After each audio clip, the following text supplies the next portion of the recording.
নমস্কার, শম্পার রান্নাঘরে আপনাদের স্বাগত। আজকে আমি নিয়ে এসেছি কলমি শাকের একটি দুর্দান্ত রেসিপি, মসুর কলমি বা কলমি মসুর। এই জন্য কলমি শাক এক আঁটি পরিষ্কার করে ধুয়ে কেটে নিয়েছি। মসুর ডাল 3 টেবিল চামচ জলে ভিজিয়ে জল ঝরিয়েও নিয়েছি। কাঁচা লঙ্কা স্বাদ মতো, সর্ষের তেল 2 টেবিল চামচ, কালো জিরে হাফ চামচ, শুকনো লঙ্কা 2টো, স্বাদ মতো লবণ, হলুদ গুঁড়ো হাফ চামচ, চিনি 1 চামচ, একটা পেঁয়াজ কুচোনো আর সামান্য জল, সাদা তিল, রোস্টেড সাদা তিল 1 চামচ। তেল গরম করে 2টো শুকনো লঙ্কাও কড়াইতে দিয়ে দিয়েছি আর হাফ চামচ কালো জিরে, 5-6খানা রসুনের কোয়া কুচো করে এর মধ্যে দিলাম। ফোড়নের সুন্দর গন্ধ বেরোলে এবার 4টে কাঁচা লঙ্কা দিলাম। লঙ্কা অবশ্যই আপনাদের স্বাদ মতো দেবেন। একটা বড় পেঁয়াজ আমি স্লাইস করে কেটে এই ফোড়নের সঙ্গে অ্যাড করলাম। লাল লাল করে ভাজা হয়ে গেলে তারপর কুচনো শাকটা আমি এর সঙ্গে অ্যাড করব। কলমি শাকের কিন্তু অনেক উপকারিতা রয়েছে। কলমি শাক কোষ্ঠকাঠিন্য দূর করে, বল বৃদ্ধি করে শরীরে। দিয়ে দিলাম শাকগুলো। খুব একটা মিহি করে কুচোনোর দরকার নেই, একটু বড় বড় করেই আমি কেটেছি এগুলো।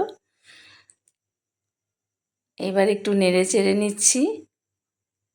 বন্ধুদের কাছে অনুরোধ, সম্পূর্ণ ভিডিওটি দেখবেন, স্কিপ না করে। স্বাদ মতো লবণ দিলাম। শাক যেহেতু, লবণটা আপনারা বুঝে দেবেন। শাকে কিন্তু খুব একটা নুনের প্রয়োজন হয় না, অল্প নুনেই শাক হয়ে যায়। খুব ভালো করে নেড়ে চেড়ে নিলাম। শাকটা একটু সেদ্ধ হতে দেব, তারপর ভেজানো ডালটা আমি এর সঙ্গে অ্যাড করব।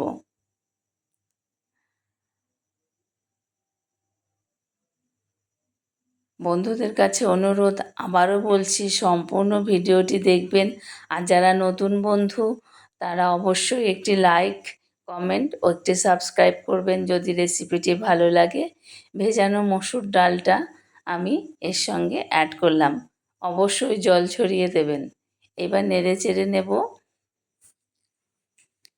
এই রেসিপিটা খেতে কিন্তু অসম্ভব সুস্বাদু হয়। গরম ভাত, রুটির সঙ্গেও এই রেসিপি পরিবেশন করা যায়। গরম ভাতের সঙ্গে তো কোনো কথাই নেই, দুর্দান্ত লাগে। আর এখন বর্ষাকাল, কলমির শাক কিন্তু অ্যাভেলেবেল, ভীষণ প্রচুর পরিমাণে পাওয়া যায়। দিয়ে দিলাম হাফ চামচ হলুদ। হলুদ না দিলেও হয়, যেহেতু মসুর ডাল দিয়েছি, এমনিতেই সুন্দর একটা কালার দেখতে লাগছে।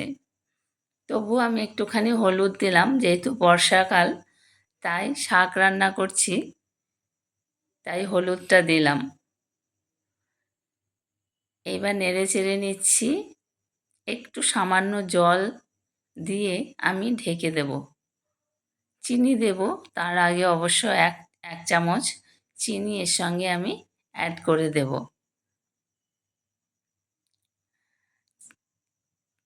দিয়ে দিলাম 1 চামচ চিনি।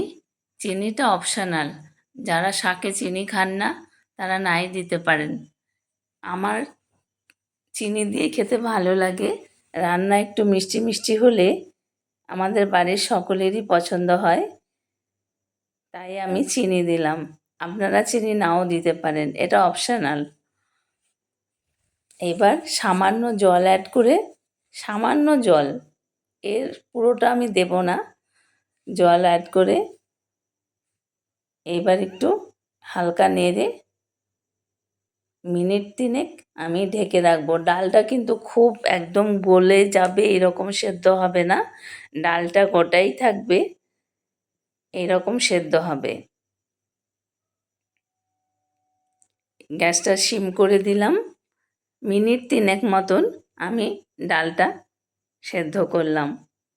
ডাল কিন্তু যেহেতু ভেজা ছিল, সেদ্ধ কিন্তু অলরেডি নাড়তে নাড়তেই হয়ে গেছে। শাক প্রায় হয়ে এসেছে। বন্ধুদের কাছে আবারও অনুরোধ করছি সম্পূর্ণ ভিডিওটি দেখবেন। আর যারা পুরনো বন্ধু তারা অবশ্যই লাইক কমেন্ট শেয়ার করবেন, এই অনুরোধ রইল।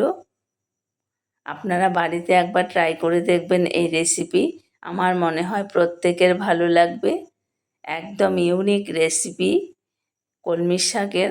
কলমির শাক তো আমরা সবাই খাই, ঠিক আমি যেরকম করে বানালাম এরকম করে একবার আপনারা বাড়িতে বানিয়ে খাবেন। দিয়ে দিলাম 1 চামচ রোস্টেড তিল। এই তিলটা দিলে কিন্তু যে কোনো রান্নাই খেতে খুব সুস্বাদু হয়। আর তিল স্বাস্থ্যের জন্য ভীষণ উপকার, তিলে প্রচুর ক্যালসিয়াম থাকে, কোষ্ঠকাঠিন্য দূর করে তিল।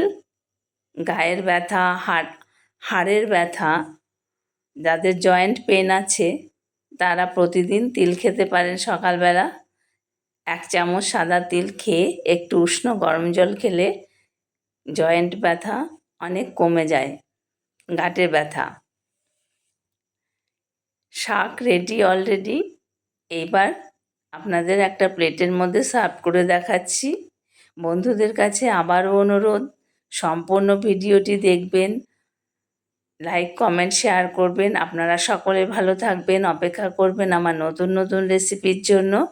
সকলকে অসংখ্য অসংখ্য ধন্যবাদ। গরম ভাতের সঙ্গে কিন্তু এই রেসিপিটি অসম্ভব ভালো লাগে, এছাড়া রুটি দিয়েও খাওয়া যায়। আপনারা বাড়িতে একবার ট্রাই করে নিজে খাবেন, সকলকে খাওয়াবেন, দেখবেন এইভাবে কলমির শাক রান্না করলে কত সুস্বাদু হয়। আপনাদের সকলকে অসংখ্য অসংখ্য ধন্যবাদ।